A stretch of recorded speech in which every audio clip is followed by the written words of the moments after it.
To you from a busy parking lot, so we gotta be loud.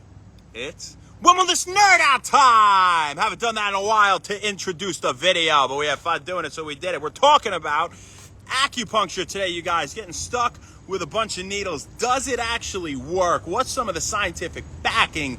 Is it all BS? Is it all placebo? What is the deal? What's it actually good for helping with?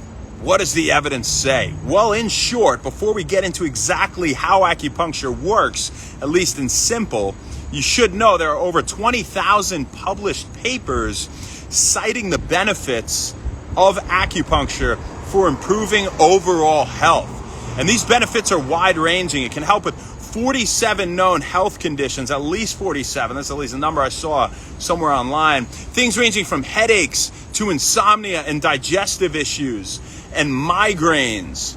And so this is something that reduces pain and inflammation, stress, anxiety, even depression, improves circulation, improves fertility, reproductive health. And so it's something that seems like right off the bat, it could not hurt to at least try. Now, those are a few of the benefits, and there are many, many benefits to acupuncture. I just wanted to at least name a couple so you know it's the real deal, and that's pretty much the goal of this video, is to get you to realize that. I'm going to go do it myself this week. But, you know, what is the science behind it? And what kind of is happening here? What are these needles doing? Right, so classically, well, acupuncture dates back to around 2500 BC. So it goes way back in traditional Chinese medicine. China was the originating site for acupuncture. And they classically would say, well, they use these meridians or electrical highways, if you will, in the body, travel all these different ways that they're well taught in school, which is, you know, at least I believe 3 years, by the way. So they go through a good amount of schooling. And they try to stimulate these points and access your chee, spelled Qi, pronounced chi. So what is really your chi? Well, in simple, it's something they call your vital energy source. It literally means air or breath, if you translate it. And it's really an all-encompassing form of energy. So there's a lot to explain what chi really is, but it's kind of like your soul of energy, if you will, is how I would at least put it.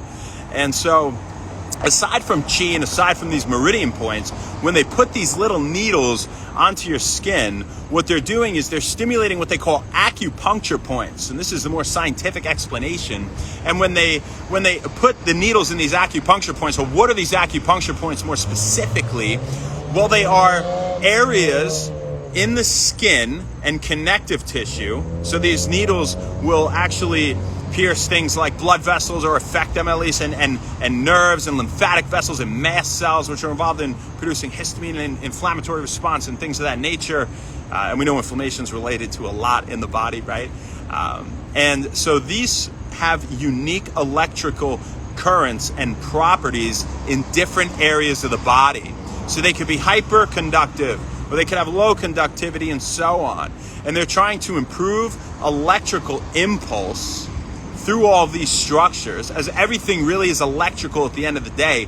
Even ion flow, when you talk about sodium and potassium and calcium, magnesium, these things all have a charge, right? And the way they flow in and out of cells is pretty much majorly based on changes in electrical current and charge.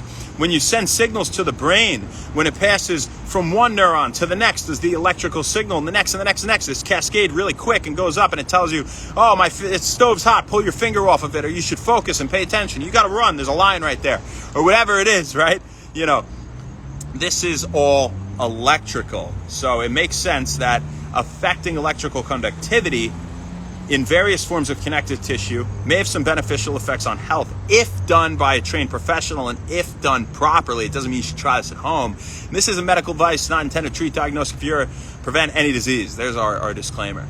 So when they stimulate these acupuncture points, they trigger a physiological cascade, okay, that increases the release of endorphins and neurotransmitters, which is a fancy way of saying brain chemicals, that affects your autonomic nervous system, which houses the parasympathetic and sympathetic portions of the nervous system. Parasympathetic's more like rest, relax, rest, digest, right? Sympathetic is fight or flight. So if we could properly stimulate this to promote that rest, digest, relaxation, seems like it'd be a good thing for stress.